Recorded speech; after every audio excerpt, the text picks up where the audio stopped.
3장 31절입니다. 여러분의 핸드폰으로서 말씀 보셔도 좋고요. 또 위에 올려진 대로 같이 읽도록 하겠습니다. 시작.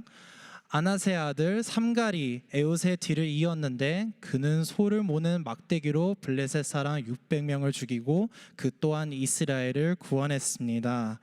아멘.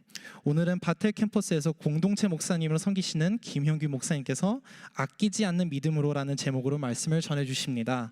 목사님은 최근에 캘리포니아에서 시애틀에 오셨고 다운타운 캠퍼스에서 처음으로 방문해 주셨는데 올라오실 때 뜨거운 박수로 환영하겠습니다.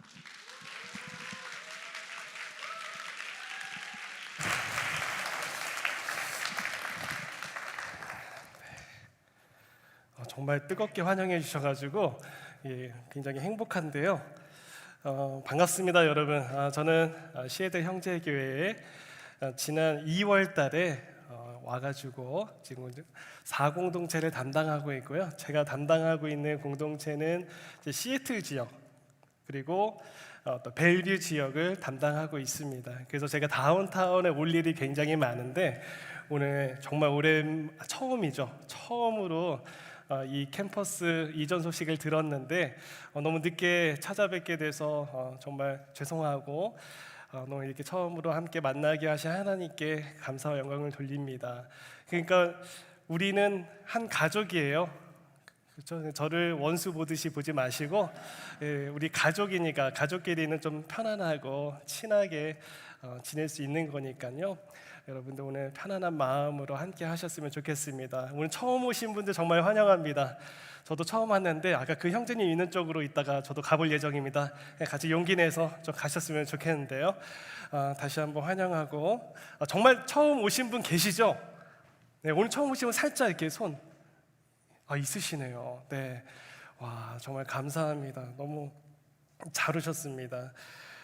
오늘 말씀을 우리가 함께 살펴보면서 우리가 또 함께 마음을 가져야 되는 것은 무엇이냐면 저희가 지금 혼돈의 시대를 또 살고 있잖아요. 이 혼란스러운 시대에서 우리가 어떻게 하면 좀 더 클리어한 복음의 사람으로 준비될 수 있을까? 오늘 그 말씀을 여러분들과 함께 나누고자 합니다. 오늘 사사기 3장 31절에 에웃 후에는 아나세 아들 삼갈이 있어 소모는 막대기로 블레셋 사람 600명을 죽였고 그들 이스라엘을 구원하였더라. 이 말씀으로 오늘 말씀 영상과 함께 바로 이어서 시작하겠습니다.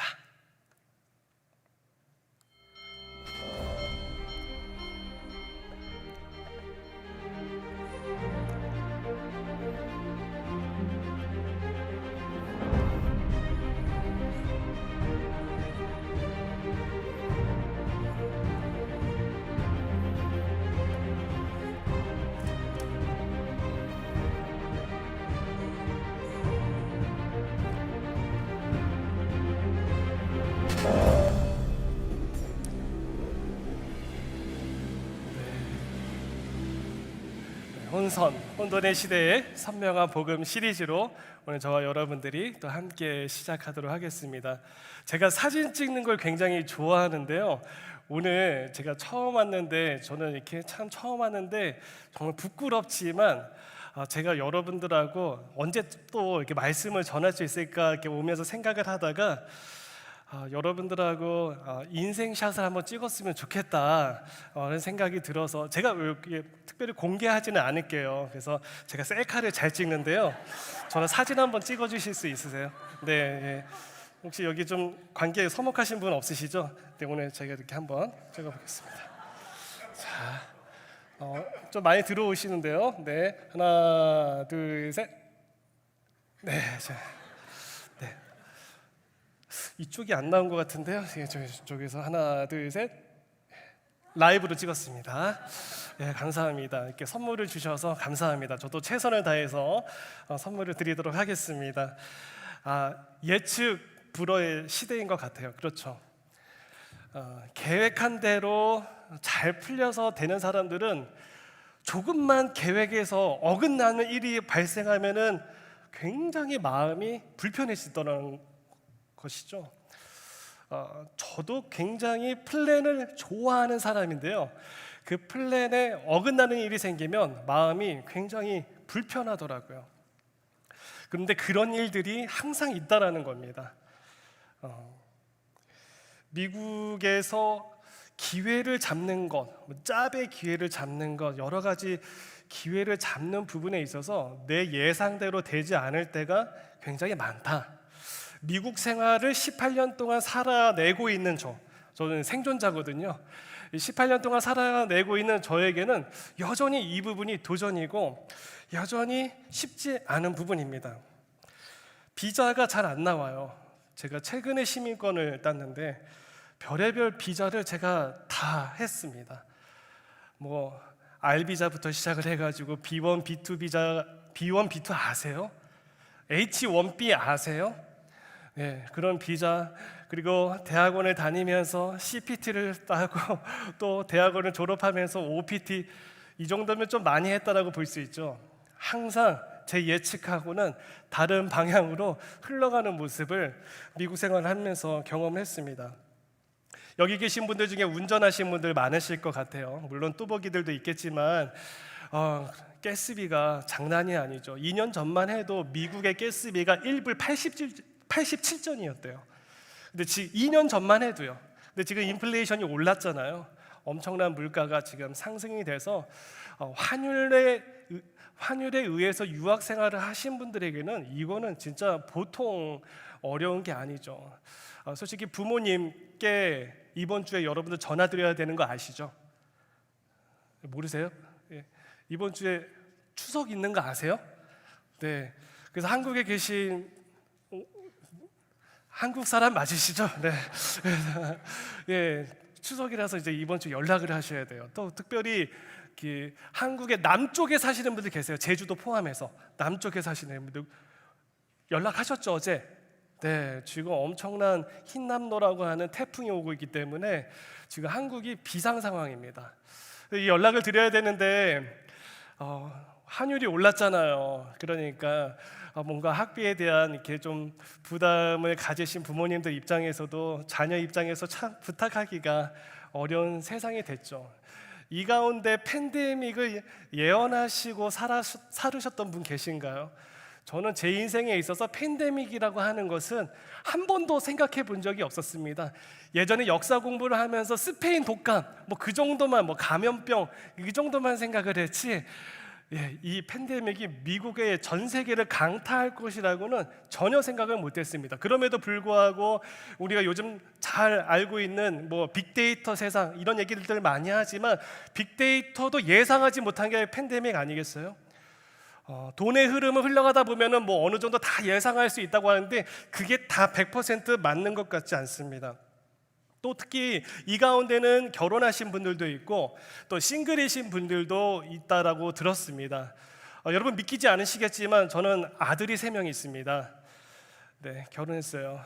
네, 결혼을 했는데 이제 12년을 지금 살아내고 있는데요. 역시 생존하고 있죠. 근데 여러분 결혼하지 않은 사람들 입장에서 결혼한 선배들한테 어떤 얘기를 듣는가가 굉장히 중요하거든요. 그런데 결혼을 이제 갓 하신 분들이 결혼을 아직 하지 않은 형제 자매에게 멘토링이라고도 한답시고 조언이라고 한답시고, 야 내가 결혼해 보니까 정말 힘들더라. 이왕이면 늦게 해 늦게. 지는 결혼 이미 했으면서 막 늦게 하라고 막 이렇게 얘기하시는 분들이 있죠. 자녀를 키워보니까 너무 힘들어. 아이 때문에 잠도 잘 못 자. 뭐 이렇게 얘기하면서 뭔가 결혼에 대한 부정적인 인식을 이야기하시는 분들도 꽤 많으세요. 우리 주변에. 결혼 늦게 해도 돼. 근데 지금 당장 여자친구, 남자친구가 없는 사람 입장에서는 그 얘기가 자꾸 너무 절망적으로 들리는 거죠. 결혼을 해야 되나? 말아야 되나? 이런 혼돈의 생활이 있는 것이죠. 신앙이 있는 사람하고 결혼할 것인가, 신앙이 없는 사람하고 결혼할 것인가. 이 오빠를 보니까 갖출 건 다 갖췄어. 그런데 교회만 안 나가. 신앙만 없어. 와, 뭔가 2% 빠진 것 같아. 사실 98%가 빠진 것이죠. 그럼에도 불구하고 고민이 되는 거예요. 그럼에도 불구하고 내가 이 남자랑 결혼해야 되는가, 이 자매랑 결혼해야 되는가. 자녀 양육이 두려워서 결혼해야 되는가? 이 머뭇거리는 부분들이 오늘날 저와 여러분들이 살고 있는 시대이다. 느닷없이 찾아온 어려움 있지 않습니까?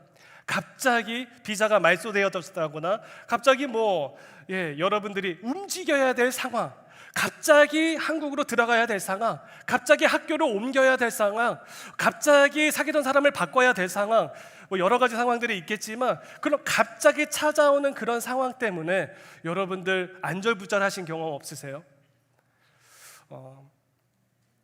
이 혼돈의 시대, 오늘날 시대를 글로컬 시대라고 하죠. 지구 반대편에서 일어나는 이런 소식들이 실시간으로 우리 스마트폰 안에서 다 확인이 되고 있습니다.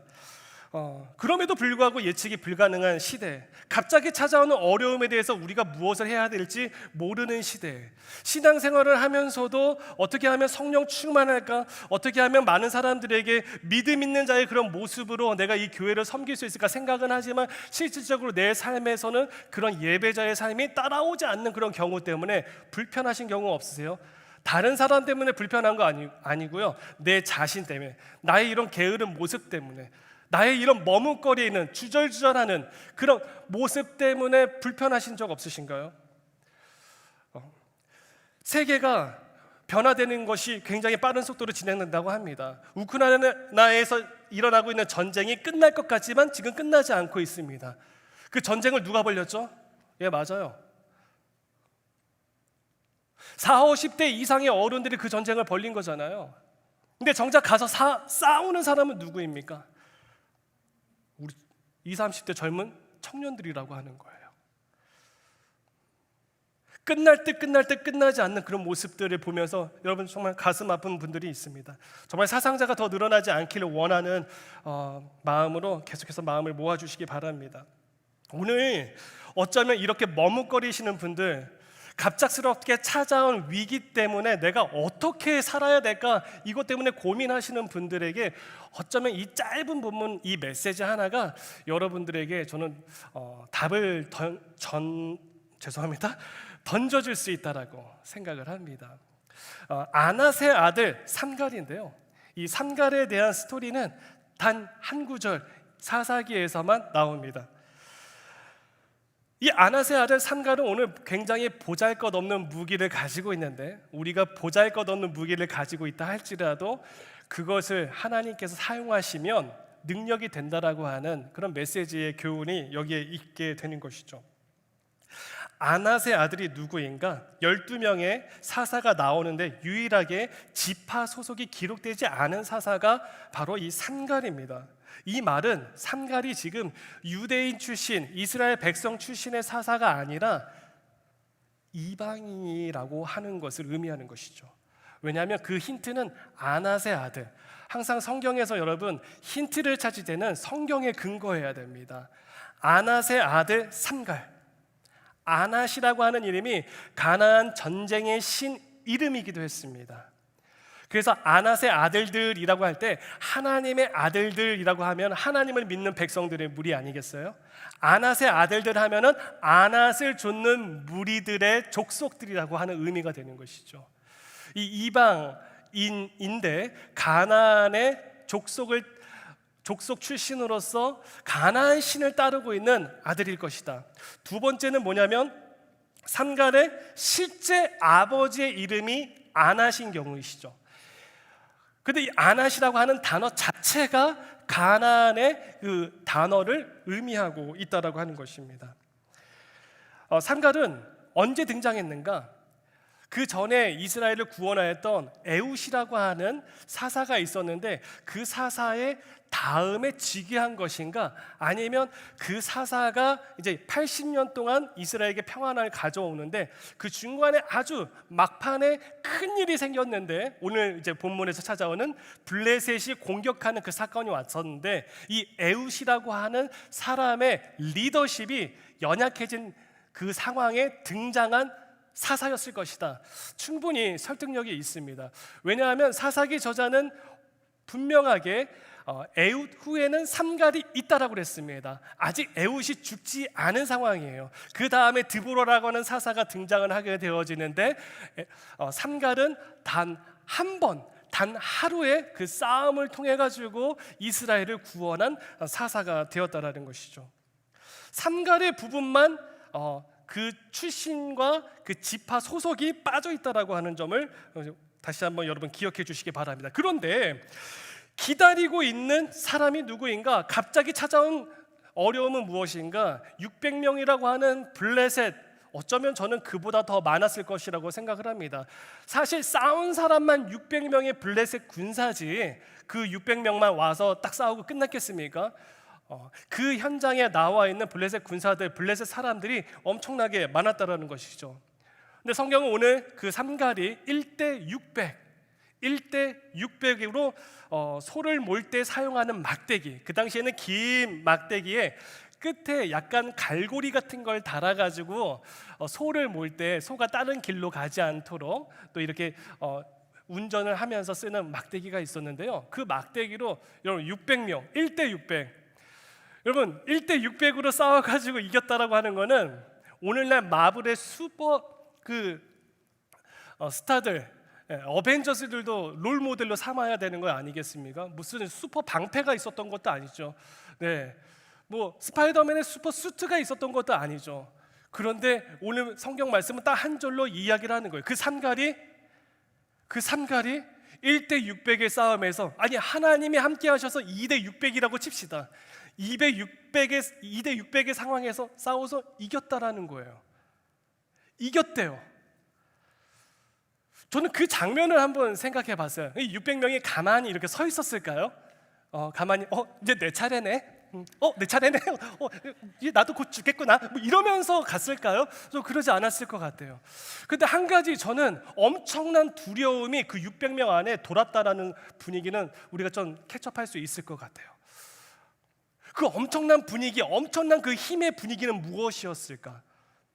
한 사람 한 사람 삼갈이 소 막대기를 휘두를 때마다 쓰러져 가지고 죽는데, 여러분 사람 죽여본 적 있으세요? 죄송합니다. 없겠죠. 네, 없으면 있으시면 자수하시기 바랍니다. UFC 여러분 싸움을 봐도요, 한 사람의 용사가 한 사람의 용사를 쓰러뜨리는데 본인이 이겼어요. 쓰러뜨리고 이겼는데 본인이 또 쓰러지더라고요. 그 자리에서. 완전히 탈진해 버리더라고요. 그런데 어떻게 그 한 사람이 그 600의 용사들을 포기하지 않고 달려드는 그 600의 용사들을 다 이렇게 쳐가지고 죽일 수 있었을까? 엄청난 힘에 압도된 것이죠. 하나님의 함께 하시는 그 놀라운 현장을 그 블레셋 사람들이 그래서 목도하면서 뭔가 좀 마비 증세가 일어나지 않았을까?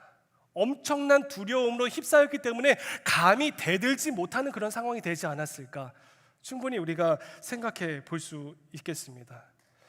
다윗과 골리앗처럼 한 명씩 나와가지고 이렇게 하는 것이 아니라 여러 사람, 한 명을 두고 600명이 둘러싼 현장을 여러분들 한번 상상해 보신다면 이거는 엄청난 전투이죠. 근데 놀라운 힘과 능력이 아니면 이길 수 없는데 하나님이 함께 하심으로 그 싸움에서 이겼다라고 하는 것입니다. 그러면 며칠에 걸쳐서 싸웠는가? 아니요, 그렇지 않아요. 사사기 5장에서 보면은 드보라의 노래가 나오는 부분이 있는데요, 사사기가 참 재밌어요. 그 5장에서 삼갈이라고 하는 이 이름이 언급이 돼요. 딱 한 번.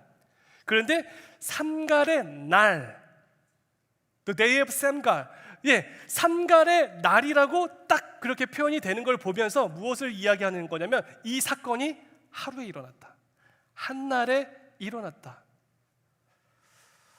보잘것없는 막대기일지라도 하나님이 사용하시면 능력이 된다라는 것을 입증한 것이죠. 이겼어요. 이겼단 말이에요. 삼갈이 영웅이 될 만하단 말이에요. 이스라엘 백성들이 좋아했을까요? 좋아하지 않았을까요? 굉장히 좋아했겠죠. 우리를 대신해서 원수를 물리쳤으니까요. 이쯤 되면 여러분, 대한민국도 대통령이 누가 되면 그 대통령이 된 거 플러스 해가지고 각종 헤드라인 뉴스에서 이런 얘기 나오지 않습니까? 대통령 뭐뭐뭐 그는 누구인가, 그가 걸어온 길, 막 이러면서 다큐멘터리들이 막 만들어지잖아요. 막 3분 순삭으로 그 사람의 히스토리를 쫙 보여주면서 유튜브에 쫙 퍼지고. 근데 생각해 보니까 기쁘지는 않은 거예요. 또 다른 이슈가 있는 거예요. 이스라엘 백성들의 입장에서는 우리를 구원해 주신 삼갈이 너무너무 고마운데 삼갈이 우리 족속이 아니야. 대한민국을 구원해 주었는데 대한민국을 구원해 준 그 사람이 대한민국 민족이 아니었어. 외국인이었어. 심지어 이스라엘 백성들은 선민 사상이 있거든요. 그러니까 이방인이 우리를 구원해줘? 이거 자존심에 문제가 생기는, 자존심에 상처가 생기는 거예요. 좋은 마음으로 바라보지 못하는 것이죠. 그럼에도 불구하고 사사기 저자는 이 삼갈의 이야기를 딱 한 절 집어넣었어요. 어쩌면 저는 사사기 저자가 이 이야기를 빼고 넘어가고 싶진 않았을까 하는 유혹도 있었을 것 같아요. 다른 11명의 사사는 지파가 어디인지, 그 사람 때문에 몇 년이 평안했는지를 정확하게 기록했습니다. 그런데 삼갈은 그도 이스라엘을 구원하였더라 이렇게 하고 넘어간 거예요. 그런데 하나님은 정확하시죠. 이 한 절을 통해서도 하나님은 분명하게 우리한테 메시지를 전해주고 있는 거예요. 그 이스라엘 백성을 구원해준 그 사람이 이스라엘 출신 지파가 아니라 이방인이었다. 내가 함께하면 보잘것없는 출신이라고 할지라도 구원할 수 있다라고 하는 명확한 메시지를 이스라엘 백성들에게 준 것 아니겠습니까? 아니, 하나님은 왜 이렇게 이스라엘을 사랑하실까요? 그 안에도 신실한 사람이 분명히 있었을 텐데, 이왕이면 하나님 12명의 사사가 다 이스라엘 지파 출신으로서 하면 이게 얼마나 완벽한 스토리입니까? 사사기를 읽을 때마다 기분이 좋지 않겠습니까? 그런데 사사기를 읽어보신 분들은 아실 거예요. 사사기를 다 읽으면요 절망에 빠져요. 막 사사들이 일어나서 물리쳐서 이긴 것 같지만 사사들의 삶이 해피엔딩으로 가지 않은 사사들도 있어요. 뭐 예를 들어 삼손 같은 경우도 그렇고요, 기드온 같은 경우도 그렇고요. 해피엔딩이 아니더라고요. 근데 어쩌면 이 한 절에 있는 삼갈에 대한 이 이야기를 기록하면서 삼갈의 스토리가 그 이후에 기록되지 않은 것은 하나님의 또 아끼시는 또 하나님의 마음이라고 생각을 합니다. 이스라엘 백성들이 하나님이 선택하셨지만 스스로 범죄했어요. 하나님을 찾지 않았고요. 시간이 지나니까 예배 생활이 시들시들해졌어요. 그래서 사사기 3장 5절에 이런 말씀이 있습니다. 그러므로 이스라엘 자손은 가나안 족속과 헷 족속과 아모리 족속과 브리스 족속과 히위 족속과 여부스 족속 가운데 거주하면서 6개의 6절에 같이 한번 읽겠습니다. 시작. 그들의 딸들을 맞아 아내로 삼으며 자기 딸들을 그들의 아들들에게 주고 또 그들의 신들을 섬겼더라. 단지 하나님을 잊어버린 것 아니고요, 그 이상으로 우상을 섬겼다라는 겁니다. 살려만 달라고 부르짖었던 백성들인데 막상 살려주니까 살만해지니까 하나님을 이제 대적하게 되는 것이죠. 여러분, 이 모습은 저와 여러분들에게도 있지 않으세요? 신앙생활을 저처럼 이렇게 태어날 때부터 하신 분들이 계세요? 여러분 인생에 있어서 가장 뜨거운 순간이 오늘이어야 함에도 불구하고 혹시 내 인생에 있어서 예수님을 만난 그 기쁨과 예배의 감격이 10년 전에 그때 그 모임이었는데, 5년 전에 그 집회였었는데 이렇게 떠들고 다니시는 분 계신가요? 우리는 그 부끄러운 모습을 늘 날마다 경험하고 있다라는 생각을 합니다. 살만해지니까 하나님의 그 정신을 휴지 조각처럼 구겨버리고 버려버린 시대는 예나 지금이나 충분히 우리들에게 유혹으로 다가올 수 있는, 도전으로 다가올 수 있는 부분이라고 생각을 합니다. 이런 시대에 삼갈이 하나님의 지명을 받은 것이죠. 누구도 선뜻 나서지 않는 원수들의 공격에 이방인 삼갈이 나서게 된 것이죠. 여러분, 블레셋 사람들을요, 성경을 읽다 보면 블레셋, 다윗이 싸웠던 골리앗도 블레셋 군사 아닙니까? 블레셋 장수입니다. 근데 여러분, 이스라엘이요 블레셋을 못 물리치고 점령하지 못해가지고 아직까지도 고통을 받고 있어요. 이때 처음 삼갈 때 블레셋 사람들이 처음 이스라엘 백성들을 공격한 겁니다. 완전히 물리쳤어요. 완전히 물리쳤어요. 블레셋 사람들은요 서쪽 해안가에 자리 잡고 있었던 사람들이거든요. 그러니까 그때 당시 해상 무역을 통해서 들어온 최신식 그런 모든 기구들, 청동 기구 같은 경우가 그때 당시 사용이 되었는데 그런 기구들로 이길 수 있고 전쟁을 하면 아주 강력한 무기를 소유하고 있는 자들이었거든요. 그런 사람들을 상대로 삼갈이 소 모는 막대기 하나를 가지고 가서 전쟁에서 이겼다라고 하는 것입니다. 느닷없는 공격과 느닷없이 찾아오는 어려운 그 순간에 하나님이 준비한 사람은 딱 한 사람이었어요. 그 한 사람을 통해서 평정이 됐어요. 아, 하나님은 정말 많은 사람이 필요하지 않구나. 하나님은 삼갈과 같이 용기 있게 믿음으로 나아간, 자신의 삶을 아끼지 않는 믿음으로 나아간 그 한 사람이면 충분하구나. 저는 이 말씀을 묵상하면서 그게 굉장히 저한테 와닿게 되는 거예요. 사사기 저자가 얼마나 소극적으로 삼갈의 이런 승리의 소식에 대해서 적었는가, 이 31절 맨 마지막 부분을 여러분 보시면 알 수 있어요. 31절 다시 한번 보면 에훗 후에는 아나세 아들, 같이 읽어볼까요? 에훗 후에는 아나세 아들 삼갈이 있어 소모는 막대기로 블레셋 사람 600명을 죽였고 그도 이스라엘을 구원하였더라. 저는 여기서 너무 빵 터졌어요. 빵 터지네요. 빵 꺼지네요. 예, 그도 He also saved Israel. 뭔가 소극적으로 쓰고 안 적을 수는 없고 소극적으로 쓰고 지나간 흔적, 여기서 제가 빵 터졌어요. 그도 이스라엘을 구원하였더라. The period. 끝. 이 31절 이 한 절에서 그도 이스라엘을 구원하였더라. 끝. 와. 어쩌면 삼갈은 어머니가 이스라엘 사람이고 아버지가 이방인의 아들. 왜냐하면 그때 당시 통혼을 했잖아요. 가나안 사람들하고. 그 사이에서 낳은 자녀일 확률이 높은 것이죠. 그럼에도 불구하고 하나님은 이스라엘 백성들과 함께 하셨더라고 하는, 계속해서 여호수아 시대부터, 아니 그 전으로 거슬러 올라가서 모세 때 출애굽해서 거슬러 올라가서 내려오는 그 모든 그 스토리들이 구전으로 전해지면서 삼갈은 어머니를 통해서 하나님에 대한 이야기를 들었을지도 모릅니다. 구원이라고 하는 단어는 하나님하고 빠질 수가 없는 단어잖아요. 그런데 성경은 분명하게 해요. 그도 이스라엘을 구원하였더라. 우리 옆에 계신 분들에게 이렇게 한번 얘기해 보실래요? 당신도 구원할 수 있습니다. 시작. 구원은 무슨 뭐 이렇게 하시는 분들도 있으실 것 같은데 여러분도 구원할 수 있다. 저는 이게 굉장히 마음이 감동이 되더라고요. 아들아, 네가 보잘것없는 무기를 들고 있다 할지라도 내가 하면 능력이 된다. 딸아, 내가 너를 사람을 낚는 어부가 되게 할 수 있다. 나 그럴 수 있다. 어쩌면 오늘 이 하나님의 이 메시지가 이 가운데 저와 여러분들의 마음을 터치하고 있는 분이 있을지 모르겠습니다. 하나님은요, 심쿵하는 순간이 있으신데요, 그 심쿵하는 순간이 언제인가? 내 백성 구원할 때. 그래서 디모데전서 2장 4절에 이런 말씀이 있어요. 놀라운 말씀. 한번 같이 읽어볼까요? 시작.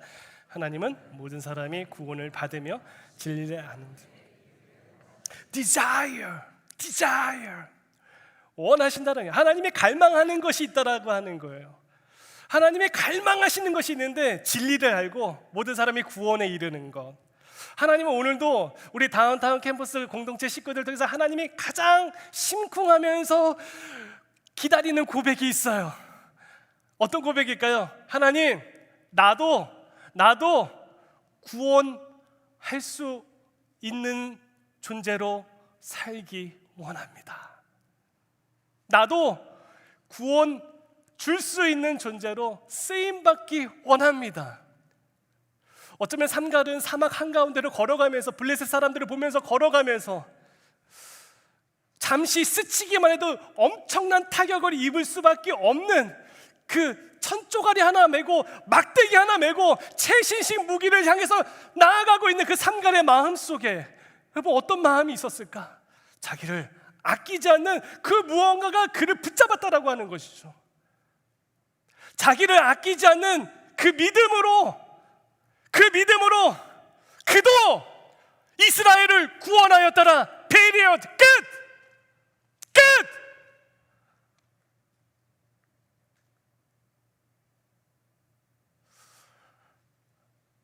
오늘날 저와 여러분들 가운데 예수 그리스도를 나의 구주로 영접하신 분들이 있다면 우리에게는 삼갈이 가지고 있었던 정말 보잘것없는 막대기인데 그 막대기가 놀라운 생명을 만들어낸 그 사실을 우리가 다 알고 있는 것 아닐까요? 하나님이시면서 하나님의 아들인 예수 그리스도가 보잘것없는 이 십자가라고 하는 그 나무 틀에 본인이 직접 매달리심으로 영원한 생명의 길을 저와 하나님, 우리들과 하나님 사이를 브릿지 역할로 내어주셨다라고 하는 그 점, 죽음의 형틀 그 나무 십자가, 아무 쓸모없는 그 나무 십자가, 사람들이 혐오하는 그 십자가 나무 막대기를 통해서 예수님이 그 나무 막대기에 달리심으로 너희도 구원할 수 있다. 나는 여기서 죽지만 너희들이 나 대신 가야 된다. 지금 코스타리카에 있는 우리 선교팀이 저는 그 마음으로 갔다라고 생각을 합니다. 예수님도 지금 가실 수 없는 그 현장에 오늘날 그 복음의 가치를 깨달은 자들이 가는 것이죠. 너도 구원할 수 있다. 너도 구원할 수 있다. 우리의 반응은 뭐예요? 그 전쟁의 중심터로 나아가서 아끼지 않는 것이죠. 마지막으로 저의 짧은 이야기를 나누고 마치고자 합니다. 제가 어떻게 하나님 앞에 아끼지 않는 믿음으로 오늘날 이 자리에 제가 이렇게 서 있을까? 운전하고 내려오면서 그걸 많이 생각을 해봤어요. 말씀을 준비하면서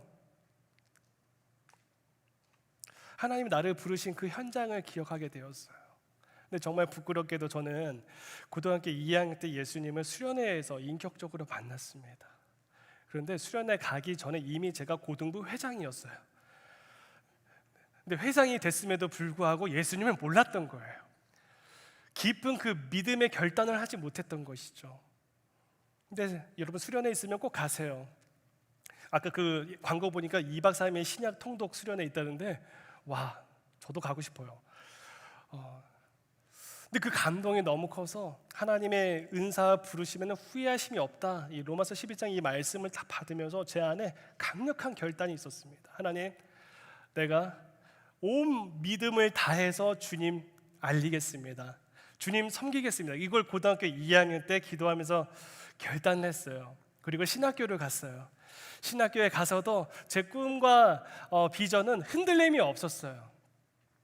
그리고 전도사가 되었고 이곳 미국 땅에 와서 목사로 안수를 받고 오늘날 이 자리에 있게 되었는데요. 제가 그 고등학교 2학년의 김영균이 지금 20년이 지난 이 모습으로 있기까지 이 대로가 탄탄했는가? 죄송하지만 탄탄하진 않습니다. 여러분 보기에 목회자들이 항상 믿음이 굉장히 좋을 것 같죠. 가장 유혹에도 저희들도 똑같이 유혹에 넘어져요. 솔직히 부끄러운 고백이지만 제가 요즘 겪고 있는 유혹이 뭔지 아세요? 다가오는 화요일의 유혹입니다. 다가오는 화요일에 여러분 애플 신제품 발표하는 거 아시죠? 네. 유혹이에요. 네. 혼란스러워요. 지금 쓰는 것도 너무 좋은데 과연 또 어떤 걸 흘려가지고 또 내 마음을 걔네들이 뺏어갈까? 이게 솔직히 부끄러운 저의 고백이에요, 여러분. 우리 남자분들 마치 아닌 것처럼 그러고 계신데 화요일날 다 생방으로 보실 거면서 왜 그러세요? 죄송합니다. 이게 저의 연약한 부분이에요. 근데 하나님 앞에 신학생일 때도 하나님을 떠난 적이 있었고요. 전도사였을 때도 하나님을 떠났던 적이 있었고, 심지어 목사가 돼서도 목회가 하기 싫다고 하나님 앞에 땡깡을 부린 제 모습이 탁탁탁탁 그냥 그 장면. 제가 전도사 때 교회 가기 싫어가지고 프리웨이를 딱 타가지고 운전하고 막 하는데 혼자 울면서 나 진짜 가기 싫다니까요. 막 이게 혼자 울면서 프리웨이 옆에 차를 세워놓고 막 울었던 기억이 나요. 저를 괴롭힌 한 선생님 때문에 가기 싫어가지고. 와, 진짜 하나님도 싫고 교회도 가기 싫고 이런 저의 위기의 그런 순간들이 있었어요. 근데 놀라워요. 제가 지금 이 자리에서 말씀을 전하고 있다라는 거. 근데 그 울부짖음에 그 갑자기 찾아온 내 안의 그 두려움 때문에 내가 그래도 하나님께 막 이야기를 쏟아붓고 기도하는 내 모습을 발견한 거예요. 다른 데 가지 않고 이 모든 블레임을 하나님을 향해서 내가 하나님을 막 찾고 있는 내 모습이 보이더라고요. 근데 그게 저를 지켜주는 힘이 됐습니다.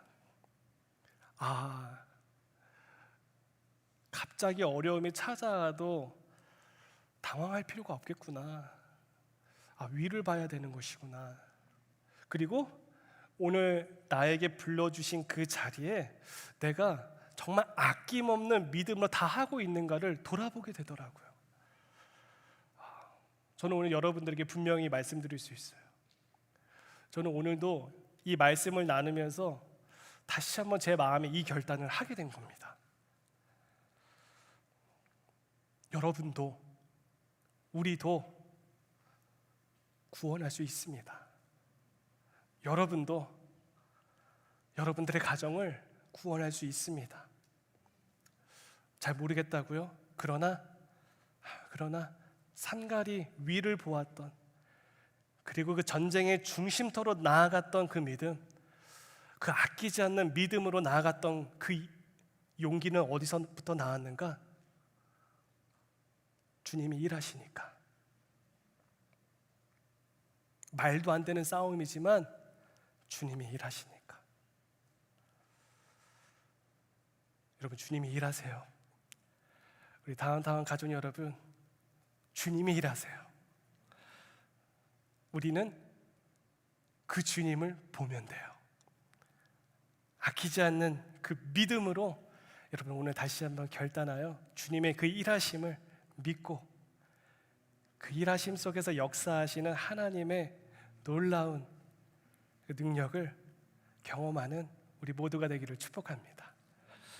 말씀이 좀 길었지만 오늘 제가 함께 여러분들과 부르고 싶은 찬양이 있어요. 주가 일하시네라고 하는 찬양인데요. 가사를 한번 띄워주시겠어요?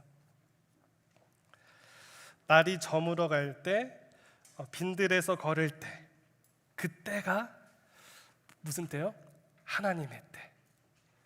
내 힘으로 안 될 때, 빈손으로 걸을 때, 내가 고백해 여호와 이래. 여호와께서 준비하셨다. 우리 모인 이곳에 주님 함께 계시네. 누리네. 아버지 은혜. 적은 떡과 물고기 내 모든 걸 드릴 때 모두 고백해 여호와 이래. 주가 일하시네. 그리고 여기요. 주께 아끼지 않는 자에게. 삼가를 기억하십시다. 지금 어쩌면 정말 아끼지 않는 마음으로 오늘 이 자리에 참석하신 분들이 있을 것 같아요. 여러분께 말씀드리고 싶어요. 주님이 일하십니다. 주님이 일하십니다. 우리 이 가사의 의미를 생각하면서 함께 찬양하겠습니다.